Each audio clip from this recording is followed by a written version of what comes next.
Mgbe na agwụ that na arrest Mathias was a very big mistake. So many of you bụ ndị church ibe m nọ na-akpọli m. Mathias needed physical arrest, Mathias needed spiritual beating. Ya bụ battle Chukwu kwesị nọ n'isi onwe ya. God kwesị deal with Mathias the way we deal with his soul na Bible. Mana many of you ada like na agwụ na eziokwu nọ na-akpọli m. Ndị na like bụ ndị na-ebulu no fake room. Geenụ ntị kono ihe Mathias kọwa nọ ya bụ ihe melu throughout arrest nna. Throughout this arrest saga Mathias, watch and the video maka ụnụ nụ from ọnụ Mathias na onwe ya. Ọ kọwalụ na otu esi wee mee ya the arrest, ndị meli arrest, ma contribution Lozewus. Mathias na-akọwa that na ya like ho otu Lozewus si wee handle that case. Na Lozewus was playing some games with people's emotion. But when I that from today we gabazia, na any man of God ọbụna melu fake miracle na Igbo ga-aga Abuja je kọwa onwe ya. Agwa m na arrest ya bụ promotion kenye Mathias ya and no kwesiho. Kita na Mathias na amatagozi that no ya na-akpọ character defamation. All and go from that now. Kita na Mathias enwego connections of SANS. Onwego connection of DIG, Deputy Inspector General of Police. Onye ọbụna after IG of Police enweti ya. Onwego the connection now. Kita na ọmagokwu more people na. People na maro na Mathias no. Amago na Mathias no now. So na after arrest ya bụ a promotion kenye Mathias, but una actually me accept. The only way Mathias ga-eji wee learn ya bụ ọ bụ na God deal with Mathias the way we deal with Saul na Bible. Kana pick ọtụtụ okwu, watch and the video from ọnụ Mathias ka unu ihe okwu. Daalụkwa. Ndị mere m arrest bụ ebuka obi na nwa bịa kpọrọ akụkọ. Anọ m mbọsị ụka jewe ọgbakọ. Ebuka obi agwanụbeghị obi okwu for the first time. Ọ mgbe Chidi nwa dike n'ahịa ebuli aje na kemba. Mbaga were olive oil baa. Wee put the video wee kwuo n'ihe Chidi nwa dike nwere leukemia. Na the only solution na ga-flush ọbara dị na-edi ya n'arụ. Chọọ 99% match ọbara. Wee kwu ya n'arụ. And na Nigeria nweghị the facility. Ebe a ga-eje ka ọ dị cheap bụ n'India. Na ọ bụrụ na eme egwu ya na tupu ọnwa na-abụ na ọ ga-akwụkwọ onye nwụrụ anwụ. A ka na-agbagharị NIA na ndị otu ya ka eme akwụkwọ media omegịrị. Ọgbọrọ ọkụrụ ozugbo. Ebuka obi wee kwu ya bụ vidio wee kpalibe m. Si ma onye ka mbụ ịgwa spiritual party. Na mbọ ọzọ mma atara ya na ọ ga-egosi m another side of Christianity. Yes. Anyị nụrụ ya. Anyị pụkwara ya. Which is a threat. Oh, fihe. If not, by now ha ga na-agba agba na. Mana o fihe. Maka n'uche. Echa. Ihe anyị na-eme taa n'uche. Mgbe mee vidio gosibe di ya mmadụ na mgbogoro ọrịa na be ndị ya. Sọọsọ ndị Imo steeti ka anyị gosi ya na mmadụ na mgbogoro nọ n'Imo steeti. Na-egosi ya. Gosichezi ya gosi ya ka ụmụ nwaanyị anyị sa daa ịkwa akụkọ na-enye ya. Ya bụrụ gị ihe mwute n'ipụta chi fada gị nwaanyị ebe ọ dara na n'ihu ka na-ebido n'ihu. Graduate. Egosi m onye ọcha oteghị aka kọmfa. Egosi m onye ọcha bụ ihe ndị be anyị na-eme. Ozugbo m mepere ya the video ebe ụmụ nwaanyị na-adọsị m. No, she need help, she need help. Why is this man watching you? Sọwarị ya si ya na-ebere n'ọhịa ka nna. Ọ nwere ihe njide ya. O nwere ihe nchọrọ ịchọpụta ịchọpụta. Mgbe esi ya n'ọhịa ka nna gwasị m, no, you are being fooled. She need help. Never alụ ga-akwụsị. So mgbe fụ na mgbe reply cha anya so nwekwa ihe ọjọọ o mere na iwere ndị be anyị mgbakwa mbụ ọgọ na ya kpatara anọrọ m onwe m mkpara ya bụ gbakasị isi nke a o mere last month. Ọ pụtara sị na na-emesi ekpere ya na oge ma nke mere akụ ịma na ndị aga ịma agaghị ha dị egwu ya tago nke mere akụ emekwe vidio maka ewere ma nọọsụ na mere akụ chuzi ego onye kpụrụ isi si gị nyere ya aka si mere aka ọ bụrụ isi mere aka ịchọ ịfụ ụzọ ọzọ ọgwụ ịchọ ịfụ nwa gị ọzọ ọsị ya ọ chọrọ enyemaka onye nwa ka ọ tụrụ okwu n'ọnụ o wee si oju anya Wetere ya 400,000. Ya chọrọ ha. Na ọ chọrọ enyemaka ngwa wetere ya 400,000. O wee bụrụ ya, o wee koodu pi ha site n'egwu. Wee wepụtazie ya vidio ebe ọ na-ajụ one girl, what is your name? Girl si ya, why must you know my name? Then gị gawa na ya chọrọ gị bọs. Ma bọs bido na-eche ahụ. Delivery ọ gaa na. Maka na ndị isi ojii bụ onye gaa na nsogbu eme gị. Please, onye ahụ enwe ọkụ n'epa. There was okay. So, ọzọ dị ka ibe ya dị m ka onye nwepụtazi arrest bụ na ọ pụtara si na ya mesịrị ekpere na-ana spirit wee apịa n'iru ya wee chọọ ịkast the spirit ọsị ya ekwukweni ya na ya bụrụ ajọ mmụọ na ọkụrụ ya gburu egbu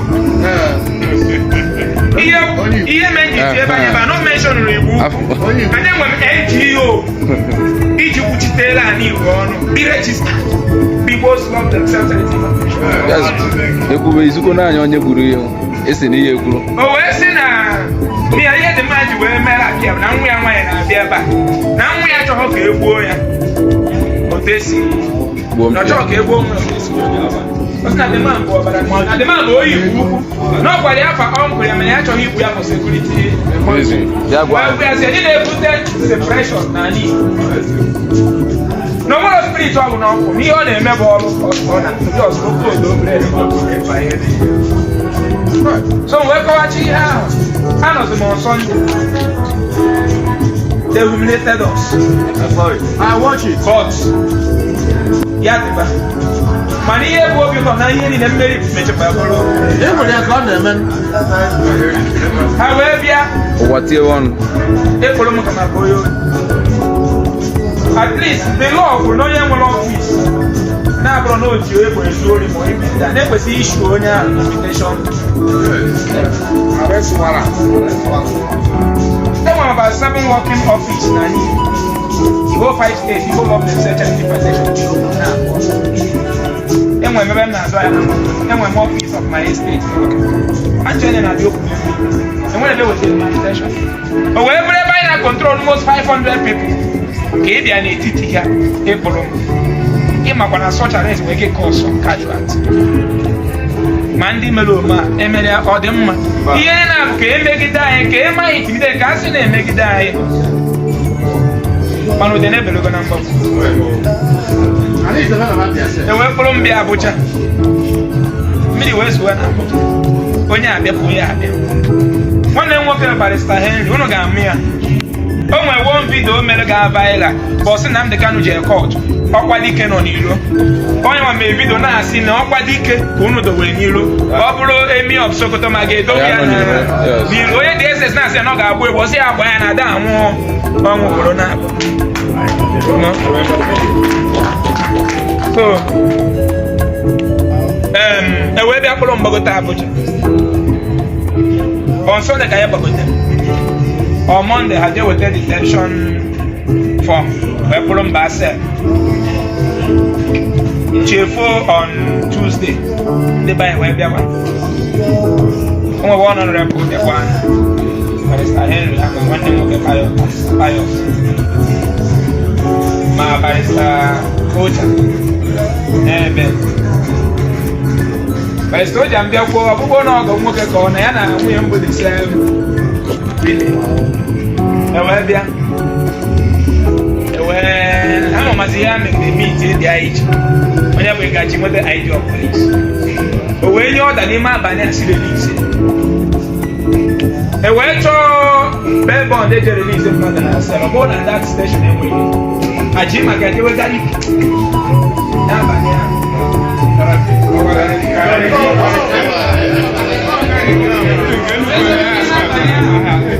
ke release welcome come n'ime abalị ebe afọ I went side there on Tuesday. Kayefo Commissioner of Police, Kanu from party that so on Tuesday I was on mismanagement with the Kwesiri Hendos on me. Down no level. Tielaka. Ewe belong. Where bolong jewe. I go then a second floor. Sick I tell the commission. So always call on a patachwana. Osi mine aba. ya je settle ndị na-eji no bụ na eni ide ai wee na ana lo mo ni bụ na ndị otu anyị je ameche nwe wee je bụ na ọgọ ya secretary wee je bụ na the same day ana ma mu diri tebe 12 abalị barista Pius nwanne nwoke wee kpọọ m sị m na ndị polisi a na-aba mba na ya desịrị meet ya iwu na ya anaghị na sị na ya nụọzi na ya meet with commissioner of police here wee si ya nekwa wee si no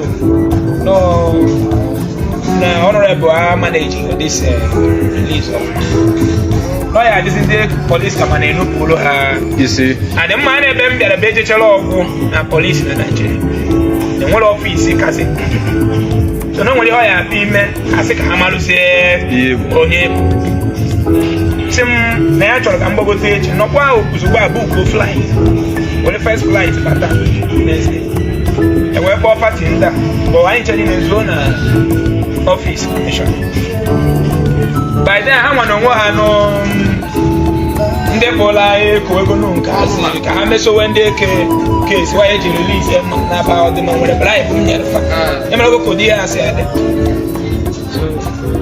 wee gbogote the team with the commission ọ bụ kpụrụ oge mgbe ọ ya ebute enwe onye ọ ya abụrụ ya n'ime gịnị so wee adowezara na njọmpụ be ọyụ ka ha si tinye wee gbogote ewee bebe mkpeche maka nna ekwu ozi ọma Chineke onye ọ naghị ege mgbabi okwu gbaba kọmishọn okwu n'ụlọ otu a okpukpuchi okwu wee jụọ Akụ Zion si na ya nwa bịa mem arrest o wee jụọ ya kedu ihe o ji mem arrest o si na ọ maka Ebuka Obi o wee jụọ ya si ya enwere authorized letter Ebuka Obi nyere ya to arrest me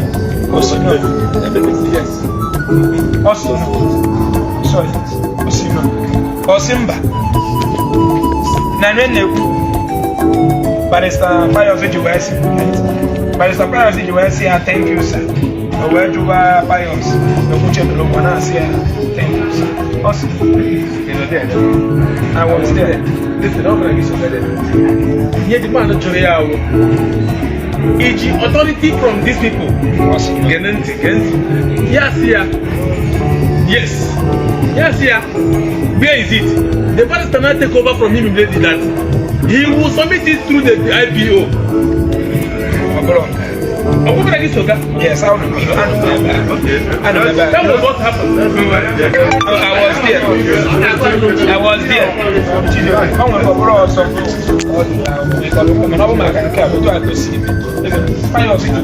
Was born with the question.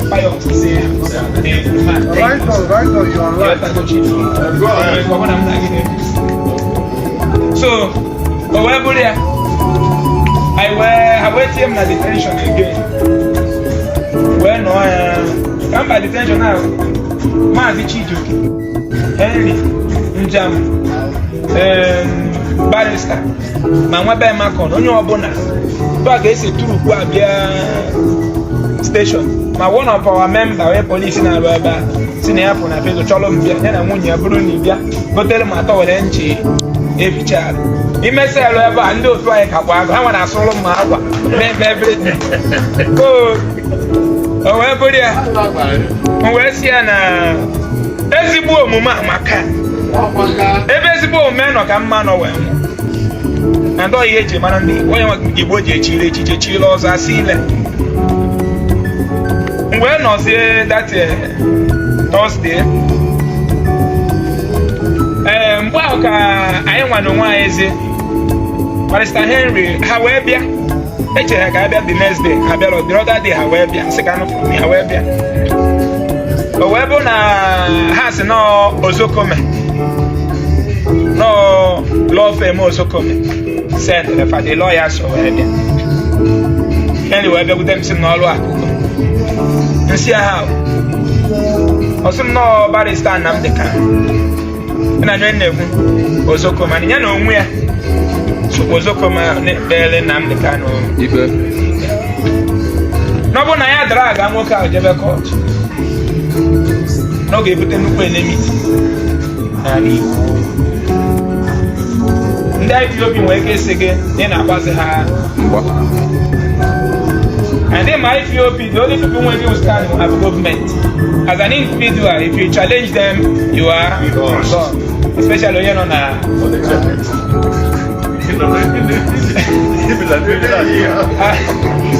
so, because case I be a very good case. A very good guinea. Gabo Akuzayo Jeche Mbososo. Oman takes the power on his own. However, Ogwamia was Bogwamia, Obi Magnet in you. By then, Macon and Fire could go, petition will go for my fundamental human right. But it's Macon can happen to case. Send one beer, submit letters. Even in the Muluzon, even in the Megan. When I woke up, when I am Barrister Pius, one of them, Jan.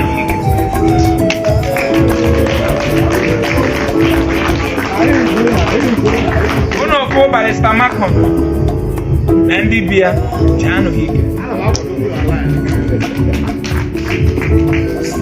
You will over Macon. By body, I say I withdraw. When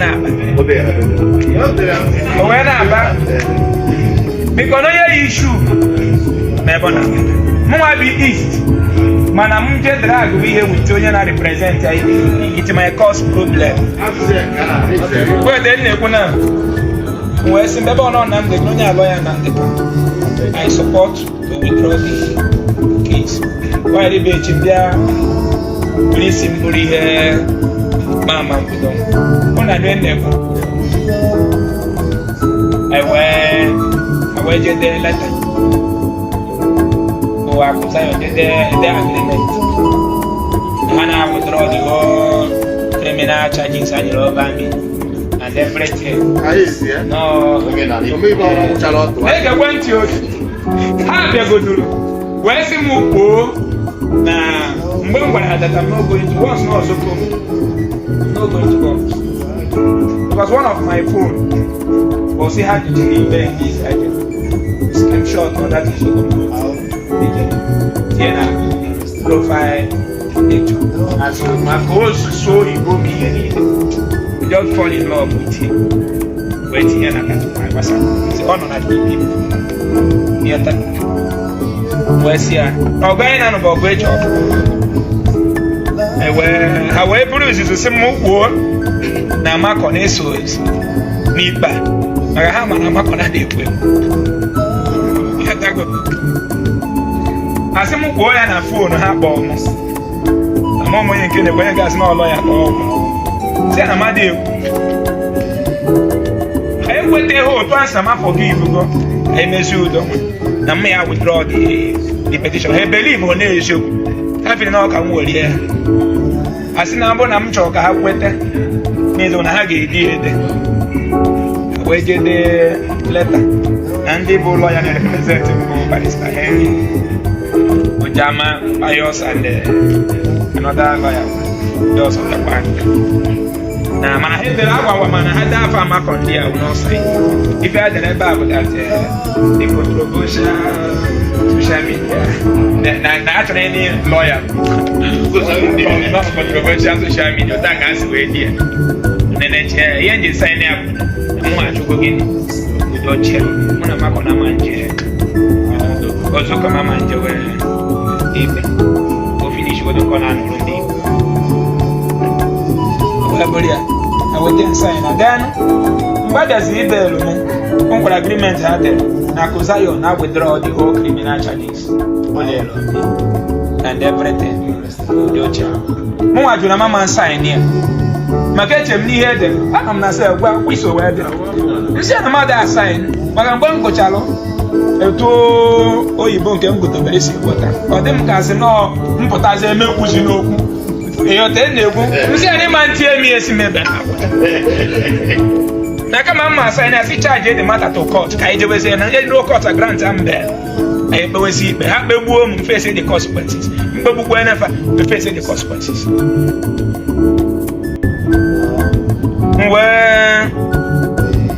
Barrister Henry wee sị m na ya ma ndị ihe m ụzọ ya na nwanne m nwoke ha wee gụwazie ya na-akọwarị m ya n'Igbo mụchazie ya akọwarị m ya n'Igbo before m mee gịnị onye kwesịrị idupụta m dadị mana DIG anọghị o mefere ahụ ndị na-echekwu ya na ese so the next door bata onye ma etinyekwa aka anyị na ebe ahụ esenda lawyer sikwa n'ọfịs Ozokoma nọ na court Ozokoma si ya rapụ court ahụ jebe ka audition na Mexico na police nwoke arapụ court ma bịa tinye aka eme ihe niile meet ya echi gwa na ya asị ebe wee tọrapụ si mụ n'ala ịgba mara m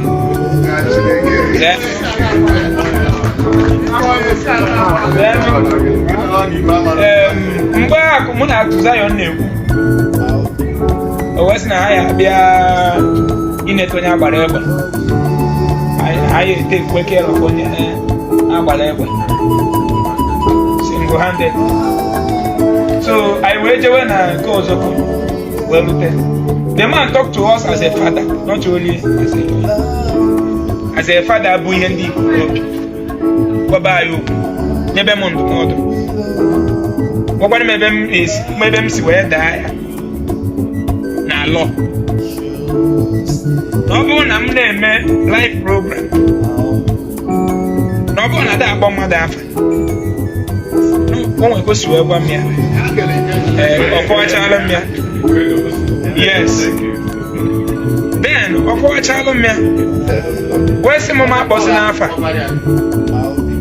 mewezi na picture mmadụ tag ya wee kwuo okwu without taking permission from the person so which ma ndị na-ekiri ya na Facebook ndị na-eso ahịa ọ bụ ọsọ m aka enyere ndụmọdụ a enyere every one of us so mgbe o kpuchiri okwu mụnwa mbido kwuekwa mgbe ya nọ Ebuka Obi bụ ụzọ mee gịnị kọwachara eziokwu niile kwụsịrị ịma wee nyebe anyị ndụmọdụ kwuchie okwu o ji m aka otu a anyị chakwa ọtọ o jide m aka otu a so ọ sị ka anyị sekpuru ala kpere o wee bute okwu Nnamdi Kanu thank you Zeyus wee gwe ya maka Nnamdi Kanu o wee sị na Nnamdi Kanu ya pụta na 10th of this December wee sị ka anyị sekpuru ala kpekpuori ya kpere Nnamdi Kanu ekpere so ọ sị m sekpuru ala mgbe na mmadụ esekpu ala ọ dọrọ m ụta dịka okenye nọrụso ụta ndị kpere memetụ ha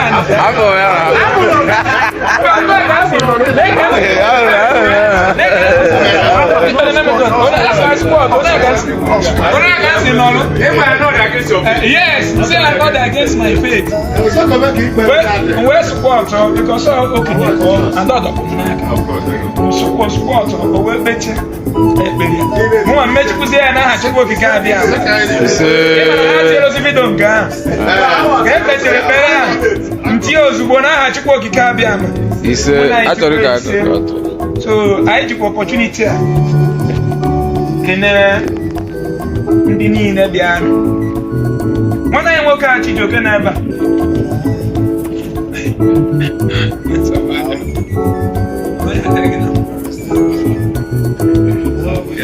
enwere saịdị mma ekwuzi ka aka ma mmere ikwu nke ọzọ maka ihe mere nke Ozoko ma enwesịrị ikwu ya bụrụ ya na-eche nsogbu adịrị mana onye a bụ dike bụrụ ezigbo mmadụ ekene m every one of you that the F bịa but the F ọ bịa ndị mmadụ bịakọtara ndị a na-ajụ m boy You be governor. So one time we go video na post. Mana ka address ku ya. Ocho ebi odi ahia obiakute mu. Na bia le phone. Akosa yo mbuke na moto. Obrogo bada. E chota am ke chota akosa yo. E pota me video. Sina akosa Zeus, yes. Yes. Yes, our address it. Zeus pota me video. Na abaya logolum. Akosa yo na abaya alomo. Onye ọbụla nwere ike ime onye ọbụla arrest. Exactly. Mgbe m na-ebe a petition go mebuko obi ka eje butie. And the petition was to be approved. Ka eje butie ka m na ya nọ na cell a. And then ebutie ozugbo, and ewepụ okwu ya court. Then ọ bịa kọwara anyị spirit ndị mere ihe. No, ozugbo aborted that ozugbo. Si ndị lawyer ha mee again. Si withdraw all those things. Kabai yari mewe mpote. Now, yeah, na type na. I was still addressing. Ya ga need to be When me address Zeus ibuna. Ndị ne na achọta mbụ ndị ha bịa na cell jụ ese. Mpụta. Unu bịa. Mpụta nwe ihe ndị a chọrọ ịgwa m ha gwa m ife anyị bịa. Ebịa. Barista ebịa. Bịa. So, onye agbara egbe nọ n'ụlọ ọgwụ n'Ọnịcha Zeus eje video onye ahụ post. Listen, o wee bịa soro ha bịa maka ịma na ihe a na-abịa aka pigbuo eze akụ sekpuru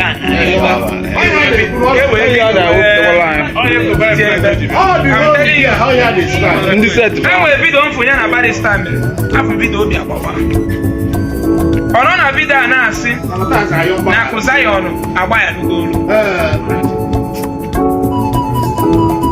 Come after this young man to go to the case. Rap court, rap everything. And we part of Haja there. Man, I be feel what you will go delay. Man, Ezo will remains the same. Man, I love. And well, okay, you give one of the better be anything. Osi akuzaya na boy. Akuzaya na boy alum. Akuzaya na man do we mumu na sell. Maka na enwere gene law. So after 24 hours, law will now have the right to fight for my fundamental human rights. Then they will now take the case to court. Court a grant time bail. Because Nebulu Mad, they went to heaven and them. So when you're not about where I think when I was saying, Megan, say when I said, Nyawan and Megwagan, I fight what for his fundamental human right. So it's not for me because that statement. When you're not making no matter arrest. So now when say I forgive them or the home. Then we video on culture bring me on a bamba. Second video on a bamba na Euro. I don't need me. I want a lawyer am calling church maybe the lawyer am calling just say I am going to maybe there. Abawamba. Mwe pota. Musike na me kwonsi abia ma evi. Nke am na ase na ihe ni be ezokwu ifo onye bụ Zeus. Ifo a. Chaka na ifo a court of yes. So na tikwo. Yes. Ana bonu. We buri akobona akpo ogo n'ime court odo ni drop charge. We buri ya. Seji mohela. Kino yo na dareba. Here I may agree in a station. Now I withdraw go the case. Udochia. Onye ọbụla na-ebe ọ bụrụ ọsọ gị ka ọ na-ewute. Onye ọbụla buru iwu ya mee gịnị? Let the case and let our gospel continue.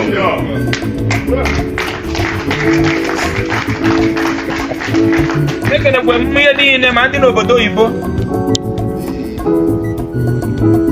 Everybody balloon for my release. So them na guru but when I tell them boss I ga-emezi aka arrest na m tinyela aka maka ihe ọjọọ na-eme. Maka anyị ka number 1. Boss ọ bụ na ị nọ na-akpọrọ m, malụkwa na-akpọrọ maka ọdịmma ụmụ nwanyị. I was detained for the good of our unborn children, and I am happy for it. Thank you, great man. Ihe nchọrọ ịgwa ya ọbụla bụ ka anyị jisie enyi. E nwekwara okwu ọzọ anyị ga-ekwukwa, mkpụrụ okwu niile ka a na-ekwuche na e nwere okwu ọzọ anyị ga-ekwu dịka ụmụnne, maka na aka ka ndị anyị na anyị emeka ya marụkwuo ma di anyị ji ma wechi mgbe na-adịghị anya nwaanyị na mama nkwụ ya n'ikwu o nwere ya na-ezo ezo maka ya ga-eme ya na-ezo ezo. Isi ikpete anyị ji bịa mitin a bụ ma na Abuja branch emepego.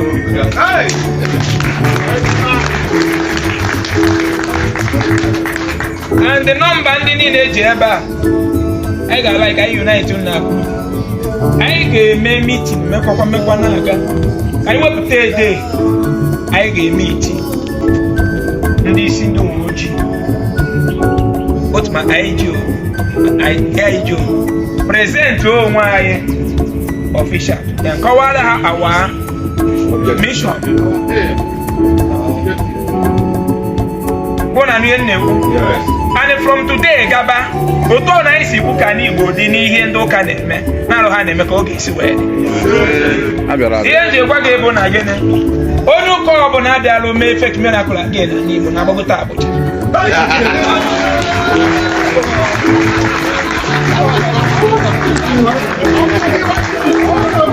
Ife m na-agwa gị bụ re